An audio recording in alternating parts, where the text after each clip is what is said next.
Hello everyone, welcome to nursing classes. तो आज की क्लास में हम यहाँ पर डिस्कस करने वाले हैं ईसोफेगस कैंसर, या फिर हम इसे ईसोफेजियल कैंसर भी बोल सकते हैं, और बात करते हैं नॉर्मली हम इसे गले का कैंसर भी बोल सकते हैं। तो आज की क्लास में हम यहाँ पर नेक्स्ट कैंसर का टाइप देखने वाले हैं कि जो कि गले का कैंसर है। आज की क्लास में हम देखेंगे कि गले का कैंसर किस कारणों से हो सकता है और इसकी पहचान क्या है। तो लक्षण देखें, क्योंकि ये भी माउथ कैंसर के साथ साथ कॉमन हो चुका है, क्योंकि अगर स्मोकिंग कोई भी इंसान कर रहा है तो उसके माउथ से लेके गले से लेकर उसके पेट तक कैंसर फैल सकता है। तो देखते हैं कि गले का कैंसर या फिर ईसोफेजियल कैंसर क्या होता है। तो फर्स्टली तो हम ये देखते हैं, oesophageal cancer is a type of cancer that originated in the oesophagus which is the long hollow tube connecting the throat to the stomach. आप जैसे कि यहाँ पर देख पा रहे हैं कि देखिए, फर्स्टली तो देखिए कि कैंसर होता क्या है। जैसे कि बताया था कि कैंसर की जो डेड सेल होती है, अगर उसकी एबनॉर्मल ग्रोथ हो जाती है और वो ट्यूमर का फॉर्म कर लेता है, मतलब आप देख सकते हैं कि गांठ बना लेता है, तो उसे हम कैंसर बोलते हैं। अब वही चीज़ ईसोफेगस में हो रही है या फिर गले में हो रही है, तो उसे हमने ईसोफेजियल कैंसर बोला है। ईसोफेजियल कैंसर क्यों बोला है? क्योंकि ये जो एरिया होता है उसे हम ईसोफेगस कहते हैं। जैसे कि आप यहाँ पिक्चर में देख पा रहे होंगे, ये जो हमारा गले वाला जो या एरिया होता है वो ईसोफेगस, जहाँ से कि हम खाना को गुटकते हैं, उसे हम ईसोफेजियल बोलते हैं, ईसोफेगस बोलते हैं। अब ये ईसोफेगस जो होती है लॉन्ग होती है, हॉलो होती है, मतलब खोखली होती है, और जो कि कनेक्टेड रहती है माउथ से लेके हमारे पेट तक कनेक्टेड होती है। तो ये पूरा जो कनेक्शन रहता है, ये ट्यूब जैसा जो देखने को मिलता है, वो पेट मतलब स्टोमक तक रहती है, इसे हम बोलते हैं ईसोफेगस। तो अगर यहाँ पर हमें ट्यूमर हो जाता है या फिर कैंसर सेल की ग्रोथ हो जाती है तो हम इसे बोलते हैं ईसोफेजियल कैंसर। नेक्स्ट हम यहाँ पर देखते हैं कि ईसोफेजियल कैंसर के स्टेजेस क्या क्या होते हैं। जैसे कि हर कैंसर में देखा कि स्टेजेस उसके 4 स्टेजेस होते हैं। 4 स्टेज मतलब फर्स्ट स्टेज में बहुत ही बोल सकते हैं कि बिगनर होती है, बिगनिंग होती है, मतलब स्टार्टिंग होती है। अब जो 4th स्टेज होता है वो लास्ट स्टेज होता है, जबकि जो कैंसर सेल होती है पूरे बॉडी में स्प्रेड हो जाती है। तो फर्स्ट ही तो हम यहाँ पर देखते हैं कि जो फर्स्ट स्टेज है, जैसे कि आप यहाँ पर देख पा रहे हैं, जो ग्रोथ है कैंसर की, जो सेल की ग्रोथ है वो आप देख पा रहे हैं कि बहुत ही स्मॉल अमाउंट में है। ट्यूमर मतलब स्मॉल अमाउंट में है, बहुत ज़्यादा जगह फैला नहीं है। इसे ईजिली रिमूव करके ठीक भी किया जा सकता है, क्योंकि वो अभी पूरी तरह से स्प्रेड नहीं हुआ है, पूरी में फैला नहीं है, तो ईजिली हम इसे रिमूव करके ठीक किया जा सकता है। आप देख सकते हैं tumour is inner most layer of the oesophagus. Oesophagus की जो लेयर होती है, अंदर वाली जो लेयर होती है, उसके सुपरफिशियल एरिया में है। नेक्स्ट हम स्टेज सेकंड में देखते हैं, tumour grow through the wall of the oesophagus. अब यहाँ पर जो लेयर होती है, लेयर के अलावा जो उसकी वॉल होती है, मतलब ईसोफेगस की जो दीवार है वहाँ तक फैल चुका है, तो ये हमारा सेकंड स्टेज के अंदर आ जाता है। नेक्स्ट हम देखते हैं थर्ड स्टेज। जैसे कि यहाँ पर देख पा रहे हैं, ये कैंसर सेल की जो ग्रोथ है, tumour spread to lymph nodes. अब ये जो कैंसर है पूरे वॉल तक पहुंचकर जो लिम्फ नोड्स होते हैं, लसिका तंत्र होता है, लसिकाएं होती है, वहां तक फैल जाती हैं। अब जब लसिका या फिर लिम्फ नोड में जब कैंसर सेल पहुंच जाती हैं तो वो हमारे पूरे बॉडी में स्प्रेड होना शुरू हो जाते हैं। तो ये हमारी थर्ड स्टेज है। नेक्स्ट हम यहाँ देखते हैं फोर्थ स्टेज। तो tumour spread to lymph node and other organ. तो ये जो थर्ड स्टेज में देखा कि लिम्फ नोड तक तो फैल गया है, और फोर्थ स्टेज में लिम्फ नोड के अलावा पूरे ऑर्गन्स में भी फैल जाता है। तो ये जो लास्ट स्टेज होती है कैंसर की, ये बहुत ही डेंजरस स्टेज होती है। तो ये जो स्टेज है इसमें मतलब पेशेंट को ट्रीट करना कीमो से भी, उसके बाद भी चांस थोड़े से कम हो जाते हैं, क्योंकि ये पूरे ऑर्गन्स में फैल चुका है। तो ट्रीटमेंट के बाद भी पेशेंट को बचाना थोड़ा सा मुश्किल हो जाता है। अगर वो बच भी जाता है तो एक तरह से बोल सकते हैं कि वो ज़्यादा दिन तक सर्वाइव नहीं कर पाता है। नेक्स्ट हम देखते हैं इसके टाइप्स कौन कौन से होते हैं। तो 2 टाइप्स के यहाँ पर देखने को मिलते हैं जो ईसोफेगस कैंसर होता है या फिर गले का कैंसर होता है, एडिनो कार्सिनोमा और स्क्विमस सेल कार्सिनोमा। तो जो एडिनो कार्सिनोमा है, ये कॉमन टाइप है ईसोफेजियल कैंसर का, तो जो कि ये मतलब मोस्टली देखने को मिलता है, जो कि हमारे म्यूकस में देखने को मिलेगा।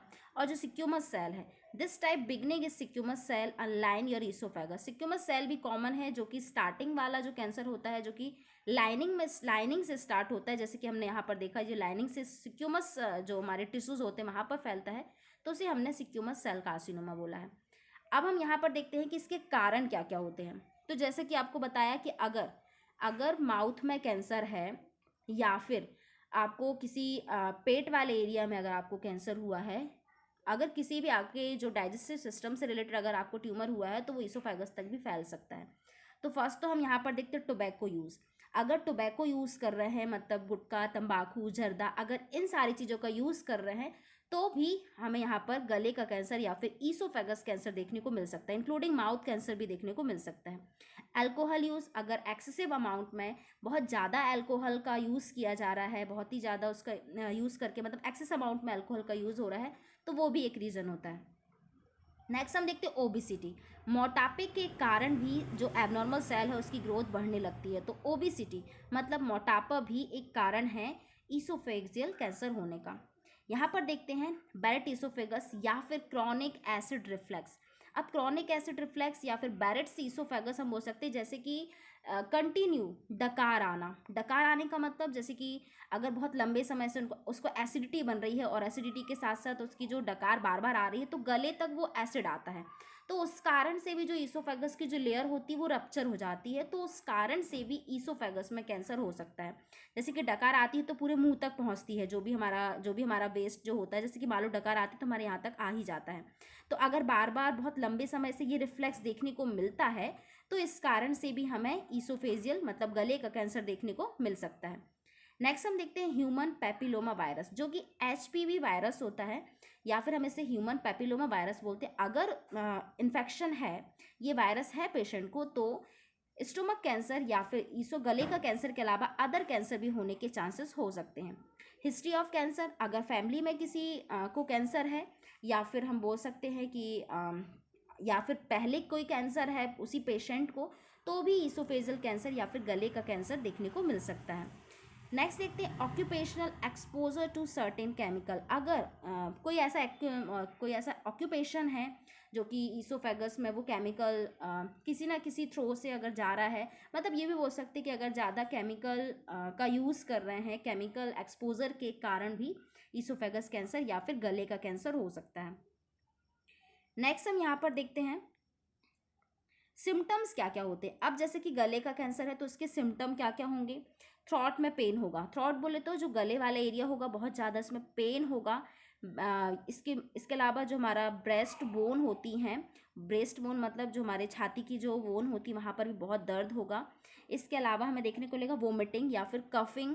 अगर आप वोमिटिंग होगी या फिर कफ आएगा तो कफ के साथ साथ ब्लड भी देखने को मिल सकता है, क्योंकि ईसोफेगस जैसे गले वाला एरिया है तो वहाँ पर रप्चर हो सकती हैं सेल्स, तो इस कारण से ब्लीडिंग भी देखने को मिल सकती है। हार्ट बर्न मतलब सीने में जलन होगी, तो बहुत ज़्यादा जलन भी देखने को मिल सकता है।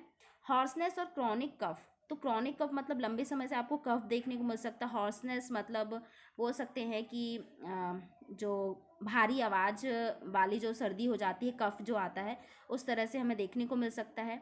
इसके अलावा हम देखते हैं वेट लॉस, बिना किसी रीज़न के यहाँ पर अनइंटेंशनली वेट भी लॉस होगा बिना किसी कारण के। इसके अलावा चेस्ट पेन भी देखने को मिलेगा, प्रेशर देखने को मिलेगा और बर्निंग सेंसेशन होगा। कब? जब आप किसी भी चीज़ को सॉलो कर रहे हो, स्पेशली व्हेन सॉलोइंग, जब आप किसी चीज़ को खा रहे होंगे तो उस टाइम पर आपको गले में बहुत ज़्यादा दर्द होगा, प्रेशर जैसा फील होगा और जलन भी होगी, बर्निंग सेंसेशन। इसके अलावा आपको चेस्ट पेन मतलब छाती में भी दर्द हो सकता है।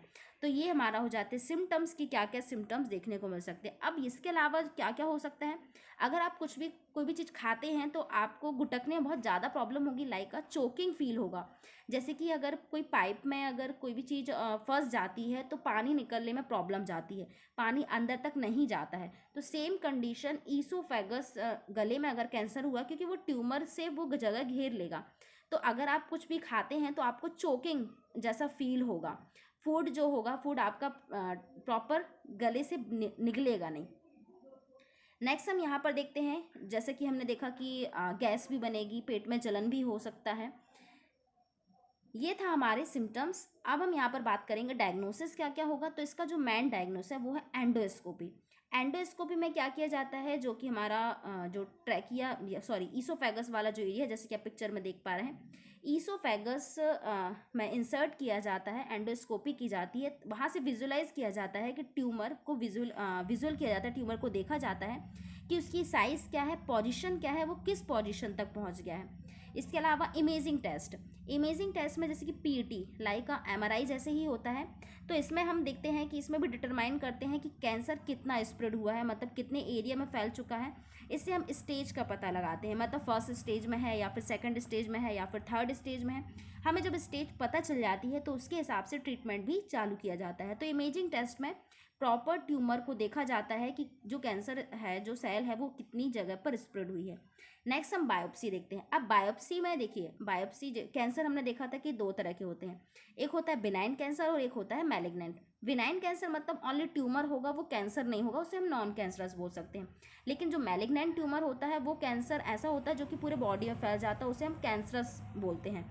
तो बायोप्सी करने से हमें जो भी ट्यूमर है, ट्यूमर को कलेक्ट किया जाता है। मान लो जो हमारा ट्यूमर है, जो हमारे गले में जो ट्यूमर है, घाव है, उस टिश्यू को बायोप्सी के हेल्प से लिया जाता है। देन उसको डायग्नोस किया जाता है। डायग्नोस के बाद उसको देखा जाता है कि ये जो टिश्यू है, ये जो ट्यूमर है, वो कैंसरस है या फिर नॉन कैंसरस है। तो बायोप्सी से पर्टिकुलर ये पता चलता है कि जो ट्यूमर है वो कैंसरस है या फिर नॉन कैंसरस है।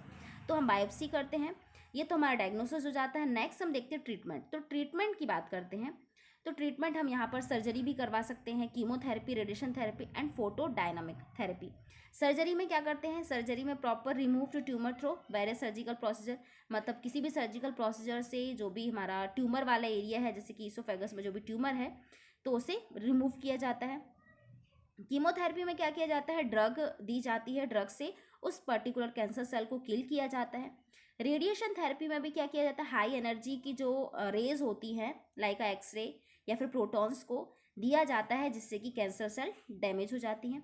इसके अलावा photodynamic therapy using laser light का यूज़ करके सुपरफिशियली अगर ट्यूमर है तो सुपरफिशियली ट्यूमर को अलग किया जाता है। तो फोटोडायनेमिक थेरेपी का अगर मान लो सुपरफिशियली जगह पर है तो ही उसे मतलब बोल सकते कि जो बिगनिंग जो टाइम होता है, बिगनिंग स्टेज होती है, उसमें फोटोडायनेमिक थेरेपी कर सकते हैं। तो ये तो हमारा हो जाता है ट्रीटमेंट की क्या क्या ट्रीटमेंट दे सकते हैं।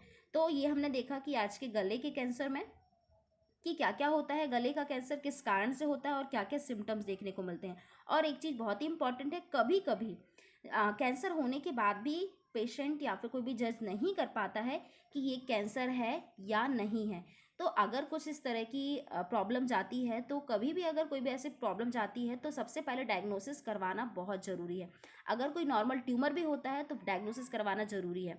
तो ये है हमारा आज का ईसोफेजियल कैंसर वाला टॉपिक। आई होप कि आपको इस क्लास में बहुत सारी चीज़ों पर डिस्कशन यहाँ पर किया, तो आपको बहुत सारी चीज़ें समझ में आई होंगी। So thank you so much for watching my videos.